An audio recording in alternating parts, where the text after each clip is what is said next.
क्या भारत के पुराने फ्लाइंग मशीन सच हैं या सिर्फ मिथ?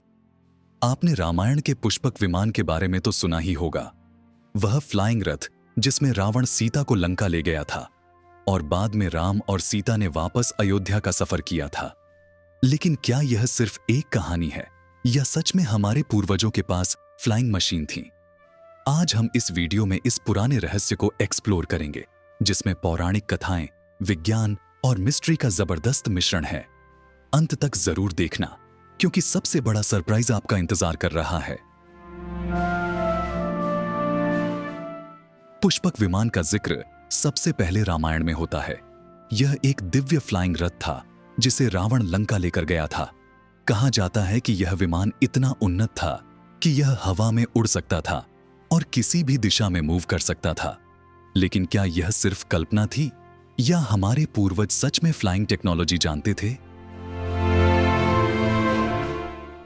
रामायण के अलावा ऋग्वेद और अथर्ववेद में भी ऐसे यंत्रों का जिक्र है जो हवा में उड़ सकते थे। कहा जाता है कि प्राचीन भारत के अर्षियों के पास ऐसे यंत्र थे जो आज के हवाई जहाज जैसे लगते हैं। आपको क्या लगता है, यह सिर्फ एक अतिशयोक्ति है या कुछ और? 1900 के आसपास एक टेक्स्ट सामने आई, विमानिका शास्त्र, जो दावा करती है कि यह प्राचीन भारत के फ्लाइंग मशीनों का मैन्युअल था। यह किताब डिटेल्ड ब्लूप्रिंट्स और फ्लाइंग टेक्निक्स डिस्क्राइब करती है, लेकिन आधुनिक वैज्ञानिकों का कहना है कि यह प्रमाणिक नहीं है। क्या यह सच में एक पुरानी खोज थी या एक कल्पना का हिस्सा?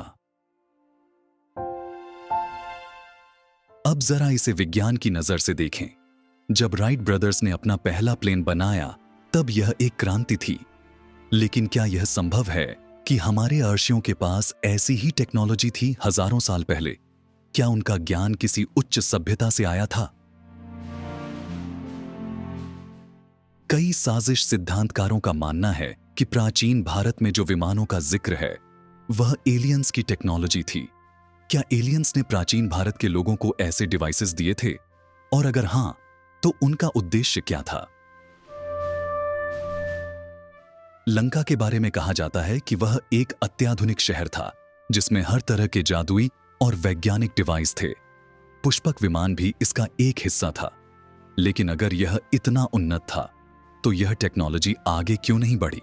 यह बात समझना जरूरी है कि पौराणिक कथा और वास्तविकता के बीच एक पतली रेखा होती है। कई लोग कहते हैं कि विमानों का उपयोग केवल आध्यात्मिक यात्राओं के लिए था, न कि शारीरिक यात्रा के लिए। लेकिन कई इतिहासकारों का कहना है कि यह प्राचीन ग्रंथों को विज्ञान की तरह इंटरप्रेट करने की कोशिश थी। वैज्ञानिकों का कहना है कि अगर पुष्पक विमान जैसा कुछ होता, तो पुरातात्विक प्रमाण होते। लेकिन इस विषय पर शोध करने वाले कई इतिहासकारों का कहना है कि प्राचीन सभ्यताएं अपनी टेक्नोलॉजी का रिकॉर्ड पत्थर या धातु पर नहीं, मौखिक परंपराओं के जरिए रखती थीं। क्या आप जानते हैं कि भारत में कई ऐसे स्थान हैं जहां पर रहस्यमय रॉक नक्काशियां और संरचनाएं मिलती हैं जो विमानों के डिजाइन जैसे लगते हैं? क्या यह प्राचीन विमानन का सबूत हो सकता है? और अगर हां, तो क्यों इन्हें मुख्य धारा की इतिहास की किताबों में नहीं पढ़ाया जाता? एक चौंकाने वाला रहस्य, सर्वश्रेष्ठ तथ्य अंत में। क्या आप जानते हैं कि कुछ शोधकर्ताओं का कहना है कि पुष्पक विमान का डिजाइन और फंक्शनिंग एंटी ग्रेविटी प्रिंसिपल्स पर आधारित था? यह आज भी एक फ्यूचरिस्टिक कॉन्सेप्ट है जिसे हम समझने की कोशिश कर रहे हैं। लेकिन एक छोटा ग्रुप यह भी मानता है कि नासा और अन्य स्पेस एजेंसियां आज भी प्राचीन भारत की विमान टेक्नोलॉजी को डिकोड करने की कोशिश कर रही हैं। इसमें कितनी सच्चाई है, यह तो समय ही बताएगा। पुष्पक विमान के बारे में बात करते वक्त हमेशा एक सवाल उठता है, यह सच है या सिर्फ एक कहानी? आपका क्या मानना है? हमें कमेंट्स में जरूर बताएं।